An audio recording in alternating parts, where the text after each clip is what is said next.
Como decía, cada persona tiene su ritmo de negociación. Las partes deben acudir preparadas y no será conveniente prolongar el exceso de reuniones.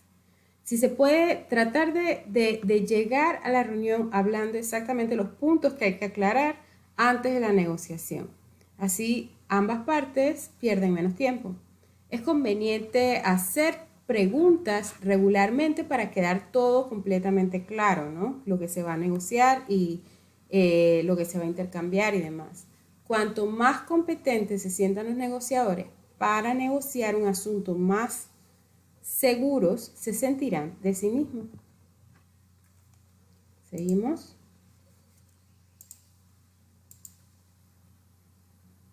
Ahora vamos con el cuarto paso, el cierre. El objetivo de este paso es estructurar un acuerdo que resuelva el conflicto utilizando los recursos que tú tienes disponibles y otros recursos alternos que de repente tiene la contraparte o que se hayan discutido. Entonces, los puntos claves en esta etapa es resumir los logros alcanzados.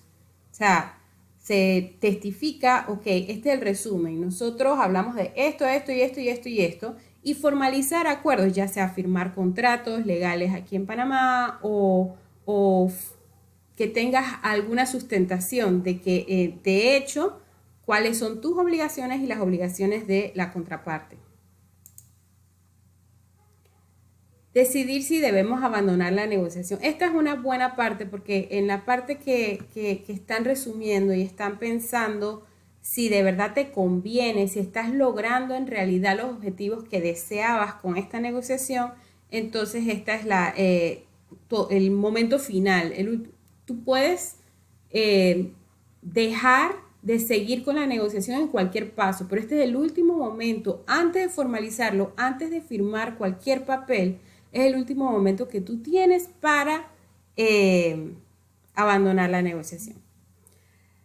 Las negociaciones consisten en tomar decisiones. Uno, se necesita decidir si la negociación es la mejor forma de resolver el asunto al que se están enfrentando. Se debe identificar con quién se va a negociar, quién ve cada punto dentro de una organización. Y se debe valorar si se debe abandonar una negociación poco prometedora. Ese tipo de decisiones depende de la valoración que se haga del BATNA. ¿Qué es el BATNA? El BATNA, señoras y señores, es Best Alternative to a Negotiated Agreement. Es una de las partes y es su mejor alternativa para un acuerdo negociado. Es la mejor opción que tiene cada parte fuera de la mesa de negociación y debe ser el mínimo que se debe aceptar. Entonces, el BATNA sirve para medir y conocer cuál es el equilibrio de poder que existe entre las partes negociadoras, basadas en los recursos que pueden controlar o influir para satisfacer una serie de intereses en una negociación dada. Entonces, mi punto de equilibrio es este, de aquí no voy a pasar. El punto de equilibrio de él es este, de aquí él no va a pasar. Entonces, si nuestros puntos de equilibrio no coinciden, entonces es un buen momento para abandonar la negociación. En todas las negociaciones, cada parte tiene su BATNA. BATNA inicial consiste en los elementos o recursos que se pueden controlar y utilizar para alcanzar los objetivos deseados y satisfacer los intereses.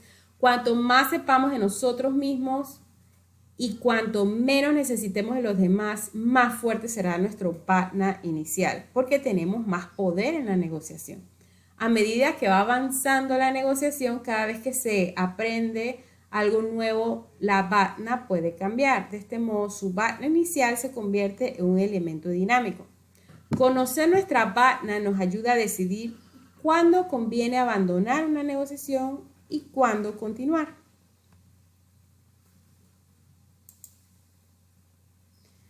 Hay varios elementos que pueden afectar el BATNA de cada lado.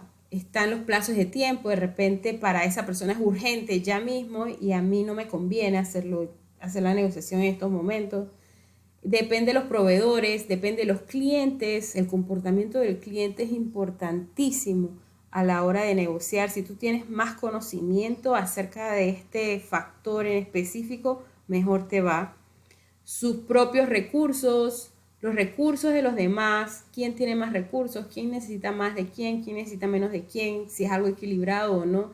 La información recopilada antes y durante la negociación, el nivel de experiencia que tienen ambas partes, los intereses de ambas partes, el conocimiento de los temas a considerar.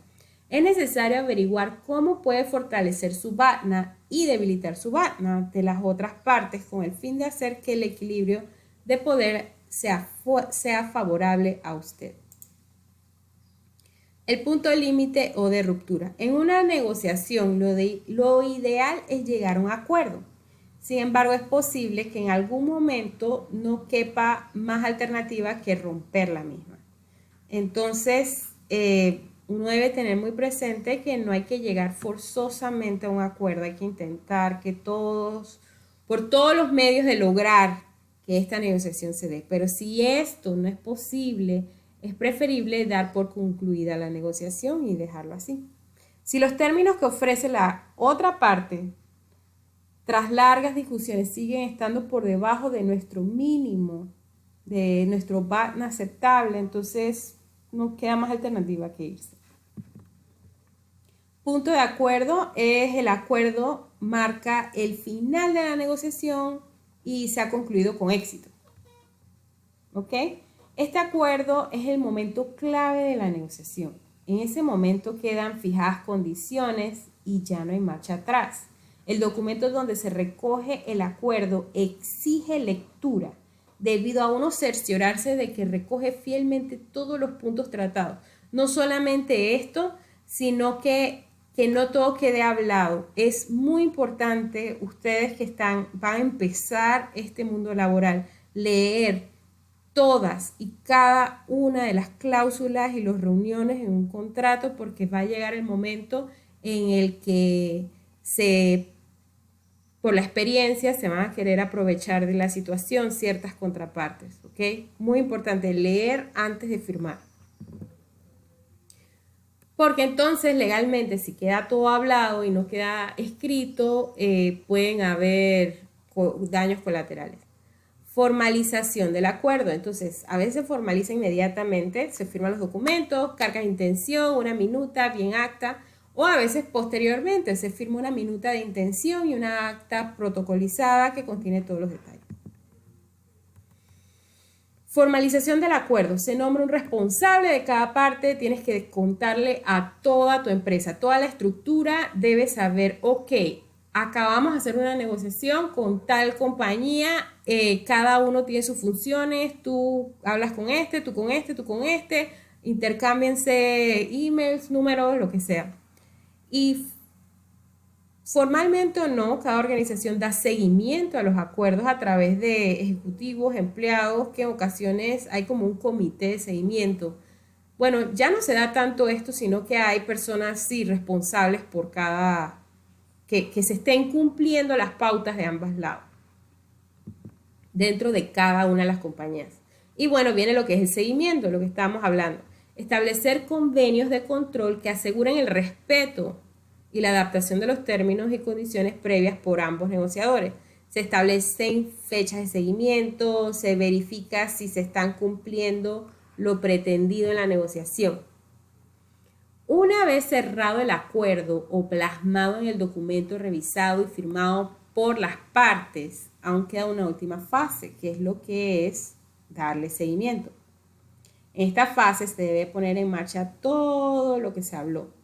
En el caso de encontrar alguna anomalía que incumpla las condiciones acordadas, deben hacerlo saber y tratar de resolver el problema sin que llegue a mayores. Por eso es bueno tener puntos de control para detectar estas anomalías lo antes posible, ya que como la negociación se está iniciando, puede que una u otra parte no estén en sintonía, ¿ok? Un mal seguimiento puede conducir a nuevos conflictos, rompimiento de la relación y al final eso no es lo que queremos. Algunos errores más comunes en la negociación empresarial. Tenemos negociar por posiciones. Al no saber diferenciar entre intereses y posiciones, los negociadores tienden a centrar sus pensamientos en las pretensiones iniciales. Entonces dedican energía en negociar e intentar convencer a la otra parte de que ellos son los que están de manera correcta y el otro no, cuando en realidad, y empieza a haber un ambiente como de confrontación. Y en realidad lo que necesitamos es ver que cuáles son los intereses en común y qué es lo que por qué estamos haciendo esto, qué es lo que queremos lograr. Tenemos el trato incorrecto del proceso negocial, que el ser duro con el asunto se confunde con mucha frecuencia con el ser duro con las personas. Entonces, la relación y la comunicación resultan afectadas de manera negativa.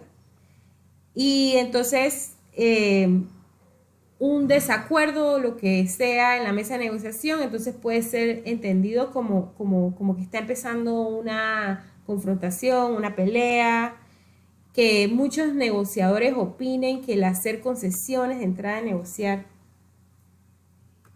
favorece el clima de negociación. Entonces, descuidar los beneficios de actuar con legitimidad.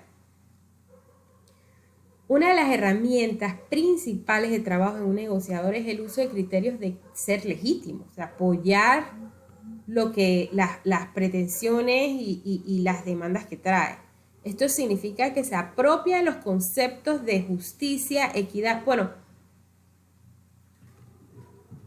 es importante al momento de negociar que no traten de parafrasear o tratar de robar ideas o tratar de pisar a la contraparte. Esto es muy importante porque pierden confianza en tu persona. Pasar por alto el potencial de agregar valor a la negociación. Nuestra experiencia nos indica que muchos negociadores acuden a sus negociaciones con soluciones preconcebidas, buscando la satisfacción de sus propios intereses e ignorando los intereses de las contrapartes. Esto pasa muchísimo, no se imaginan cuánto pasa en el mercado. Pasa muchísimo, muchísimo. Por eso es importante que ustedes tengan claro al momento de negociar cuáles son sus objetivos preestablecidos, cuáles son los objetivos de la contraparte, por qué a la contraparte le conviene hacer la negociación contigo y entonces de ahí poder hacer un balance. Pero si solo piensas en ti y hay otro que sí está haciéndolo bien, pensando en las dos partes, el otro se va a llevar la negociación y pierdes. Pierdes un cliente, pierdes un contacto, pierdes una ayuda. No tener claro cuándo participar, dar continuidad o suspender una negociación. Piensa en un paracaidista que se lanza de un avión a 10.000 pies de altura y descubre que no lleva paracaídas de repuesto. A muchos negociadores esto es lo que pasa, o sea, cuando en medio de la negociación se descubren que no tienen claro lo que van a hacer en caso de que no se llegue a un acuerdo. O todavía peor, no disponen de un referente externo a la negociación contra el que pueden comparar posibles resultados. Por ejemplo, cuando tú vas a una negociación y vas a negociar precios, tú tienes que tener unas 2, 3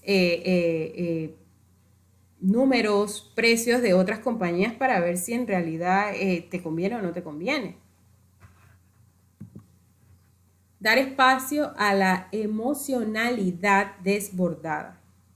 Daniel Goleman, en su libro Inteligencia Emocional, afirma que quizás no haya otra destreza psicológica más importante que la de resistir los impulsos. Esta afirmación es de especial importancia en el ámbito de negociación, ya que descompuesta las emociones, confundida la racionalidad. Dicen. Proceso durante de la negociación. Hay 5 preguntas claves. ¿Cuál es el tema a negociar? ¿Quiénes son las partes? ¿Quién puede afectarse? ¿Cuáles son sus intereses? ¿Cuáles son los nuestros? Entonces, al empezar una negociación, vamos a agarrar un papel, tratamos de llenar todo esto. ¿Cuáles son los elementos básicos? Las personas que van a estar presentes, cuál es el conflicto o el problema o lo que queremos solucionar. cuál es la ética de cada lado, qué está